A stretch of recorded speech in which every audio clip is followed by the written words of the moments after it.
سلام ليكيب ومرحبا بالجميع. نتمنى ان شاء الله تكونوا بخير وعلى خير.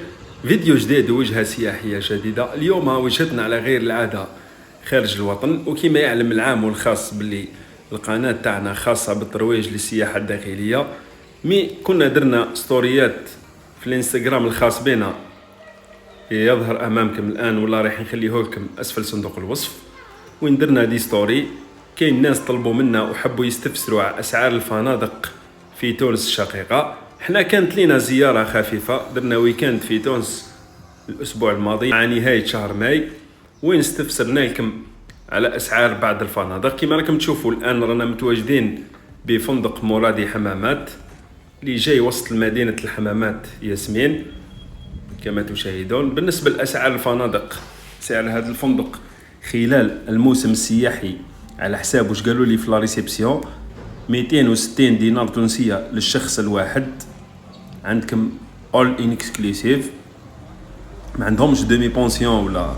لكن أنا عن تجربة شخصية من خلال رحلاتي إلى خارج الوطن ننصحكم باش تريزرفيو من الوكالات السياحية، تيفيتيو أنكم تريزرفيو من لي زوتيل، لأنكم رايحين تكسبوا مبالغ مالية.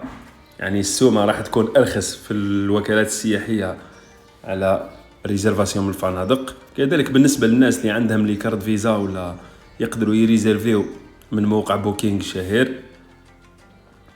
بالنسبة لهذا الفندق ما شاء الله يعرفوه الجزائريين اللي يزوروه بقوة، يعني الله يبارك فيه كل سبل الراحة. عجبني تانيك البيفي تاعهم، يعني ما شاء الله ماكل الله يبارك، نظافة نقاوة، ناس متهليين. تبعوا معنا خوتي الفيديو للنهاية، وين رايحين نتجولوا بكم في هذا الفندق، بالإضافة إلى زيارة خفيفة في شوارع الحمامات ياسمين. تهلاو في روحكم خوتي، خليونا تعليقاتكم، اقتراحاتكم، انتقاداتكم كذلك اللي نتقبلوها بكل رحابة صدر. بالنسبة للناس اللي مش مشتركين في القناة، أبونيو في القناة وضغطوا لنا جام خوتي أسفل هذا الفيديو. الناس اللي حابين يستفسروا تواصلوا معنا من خلال التعليقات، كذلك عندكم الرابط تاع الكونت تاعنا تاع الانستغرام. سلام.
وفي نهاية هذا الفيديو حبيت نوجه تحية خاصة بالنسبة للمتتبعين اللي يكملوا معنا الفيديو.